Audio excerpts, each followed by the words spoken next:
Sa puntong ito, para nga mas maliwanagan pa tayo sa dahilan ng red alert status sa Luzon at Visayas grids. Nasa linya po ng telepono si Energy Undersecretary Mario Marasigan. Magandang hapon po, Yusek. Magandang hapon po sa ating lahat, lalong-lalo na po sa ating mga taga-subaybay.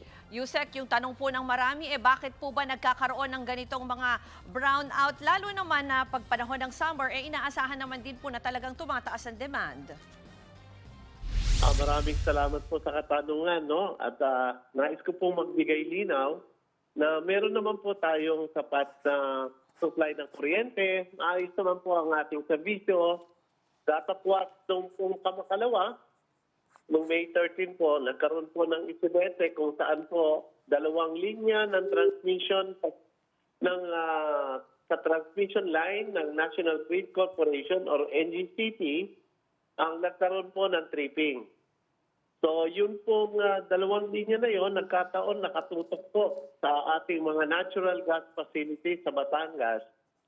Kung kaya 5 unit po ng planta ang nawalan po ng serbisyo dahil kinailangan nilang mag-shutdown.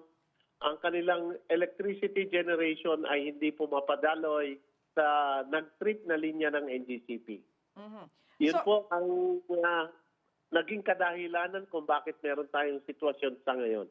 When you say nag-trip po yung linya, hindi po yan inaasahan. Talagang sadyang mabigat po ba? Paano po nangyayari when you say nag-trip yung linya?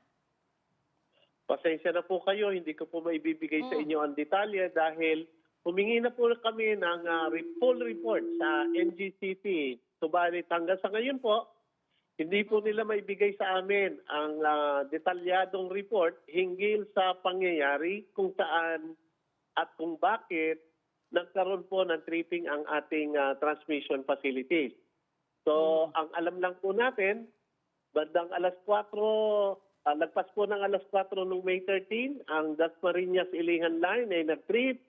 Nasundan po yun ng pagtitrip ng Tayabas Ilihan Line ng mga bandang 6:30 kung saan po yung ating 5 generating facility sa Batangas City kinailangan po mag-shutdown dahil wala pong pagtatapunan ng kuryente. So sa mula nung ngayon po, nag-trip, yan lang po ang information natin. so mula po ng May 13 na nangyari po yan hanggang ngayon, yan pa rin po yung problema, yan pa rin po yung nagkukos nitong red and yellow alerts at yung mga brownout.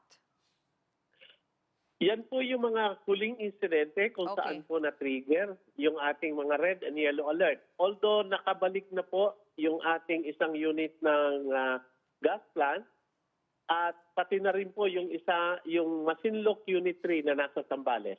Pero Yusek, pakipaliwanag na ito ay transmission at hindi, halimbawa doon sa side ito ng NGCP, paano po ba naapektuhan yung distribution halimbawa sa side ng mga tulad ng Meralco or ng iba pang mga electric cooperatives pagdating po sa mga bahay?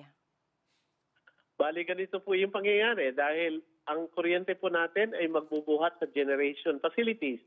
Ito po ay dadaan sa ating mga transmission facilities bago po makarating sa ating mga distribution utilities para po ma-distribute naman sa mga bahay. Ang nangyari po sa atin ay yung pong linya ng transmission ang nag-trip. Kaya yung ating generation ay hindi na po makadaloy yung kuryente. So kulang na po yung kuryente na nakukuha ng ating distribution utilities. Pagdating naman po sa distribution utilities, kailangan nilang balansehin ang supply base po doon sa pangangailangan. Kung kaya nagkakaroon po ng rotational brownout ay kung hindi na po kayang bigyan ng lahat ng kliyente nito o consumer nito ng kuryente, kailangan po nilang magpatay ng mga lugar na hindi naman po nakapokus sa isa. Ang ginagawa po nila ay halinhinan ang mga areas para po equally distributed sa lahat ng consumer yung pong brownout. Sabi niyo nga po, pinaghiningan niyo na po ng report ng NGCP. May abiso ba sila kung hanggang kailan na tatagal itong rotational brownouts? Kasi katulad ng report ng aming correspondent, since wala naman pong mga opisina bukas, baka nitong weekend, baka mas konti ang gumamit ng kuryente. Pero may assurance po ba kaya na hindi na magtatagal yaan, yung mga brownout? Patuloy po ang kagawaran ng enerhiya sa pakikipag-ugnayan. Bukas po at open ang communication natin kahit po weekend, pati po ang monitoring system. So, inaasahan po natin na yung ibang planta na naapektuhan po ay makakabalik sa serbisyo kung hindi man mamayang gabi hanggang bukas o sa weekend.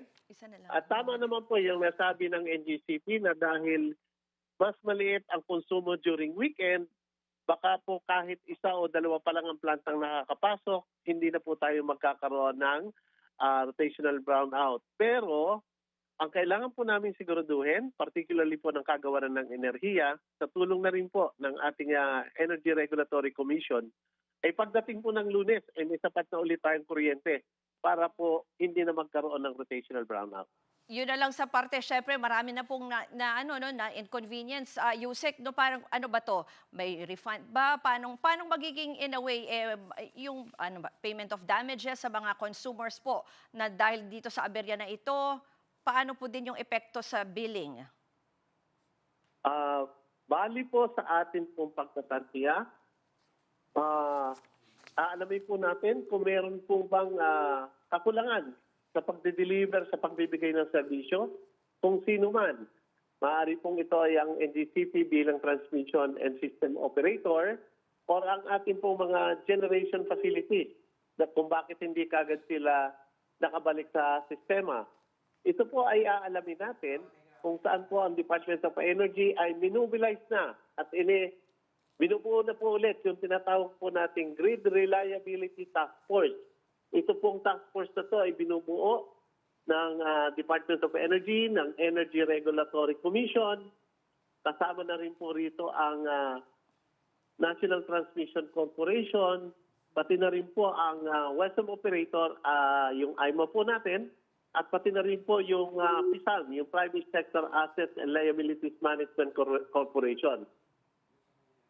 Atakan po natin sila na kumpletuhin po ang investigasyon sa situation na nangyari.